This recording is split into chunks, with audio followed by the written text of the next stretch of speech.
I'm Rob. And I'm Holly. And this is the Dreadhalls Reviewed by Barefoot Gaming on the HTC Vive.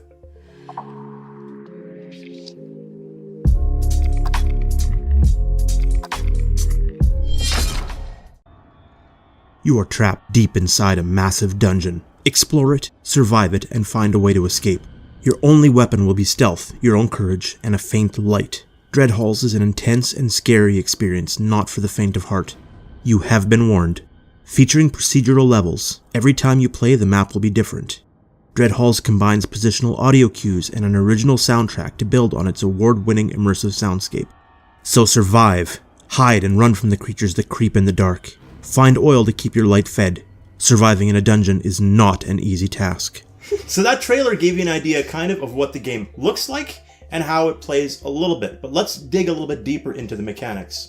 Dreadhalls does allow room scale, but that only works up to a point. You do have to use the touchpad to move forward and backward. That's what I found worked best. And then pivot your body in the direction you want to go. Initially, within seconds of playing, I did have balance issues. So what we found is in most games that use trackpad motion, if you physically move in the game while you're doing it, you really have to have a stomach of iron to be able to pull that off at all. We would recommend that if you are going to play this, you basically pivot whenever you want to move, face the direction you want to go, and press the button. Next up, we have inventory, stuff that we're picking up that you see all over the game. It felt like there was a lot of things to pick up and not a lot of use in the items. You can pick up oil for your lantern and coins, lots of coins that you can use to pay for certain information in the game. Lock picks in order to open locks. But even going back to that, the oil itself for the lantern, which you'd think would be massive, like incredibly important, didn't actually seem like it added that much. It makes it brighter. But it doesn't feel like it has a lot of use because you can still see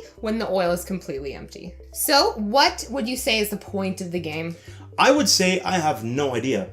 Really what it is you're starting off in hallways and you're following another explorer. So you're reading a lot of notes that they're leaving behind. You are experiencing things that they tell you about prior to, and you're just going deeper and deeper and deeper. You'll find eyeballs that you'll have to put on pillars to open up another area, and you just keep going deeper and deeper. But as far as an actual storyline of what you're looking for, I didn't really pick up on anything. I think you're supposed to be guessing at what secret you're trying to uncover, but I think the story was not that important to me. There are scrolls and notes that you can pick up and read. There are stations where you can ask questions. Faces, right? There's faces that basically come out of the wall where you can ask them a direct question and say, choose with your trackpad. Yes. Do you want to know more about the body? You don't really know why you're asking them. The answers are also very vague. So let's talk about something that actually stood out in the game itself for each of us. Go ahead. I would say the scares are definitely what you're looking for in a suspenseful game. A lot of the time it's quiet, but then there's the sort of soft suspenseful music that sneaks up on you a little bit. And then all of the scares show up right behind you, really close. It's very unsettling, but in a way that you're looking for in a creepy game. So we're changing up the review score a little bit. We're going to actually go out of 5 because we feel that that's probably going to be a better example of whether a game is worth your time or not. So I'm going to say, how many weeping angels out of 5 would you give this game, Holly, and why? I would give this game 3 because it was definitely a fun game to play. I couldn't play it very long though because of the nauseating factor. But what I did play was really fun and the graphics are really good. Not a lot of diversity in the graphics, but still was fun to play the time that I played it. I'm not sure I would go back to it over and over again. And right now this game is going for $10.99 Canadian. That always has a weight on our score. I would give this game a 2 out of 5. I found the graphics to be really pretty. The walls look nice. The atmosphere was really great. If you spend some time in it, you'll actually feel like you're in the environment, but the environment never really changes. It's always kind of the hallways, right? There's some rare exceptions, but the diversity isn't really there. I found the game to be really nausea-inducing for me, so I can't give it any better than a 2. I like jump scares. I like what they're going for, but this really feels more like a port than anything else. I don't know. I would recommend trying it. The scares are really fun. I did enjoy getting scared.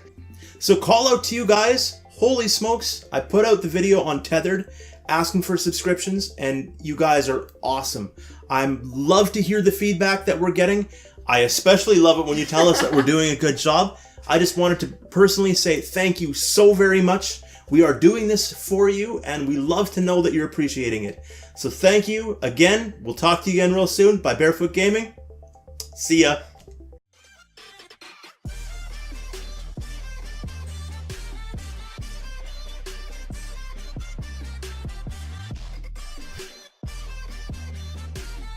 Do do do, loo loo loo loo.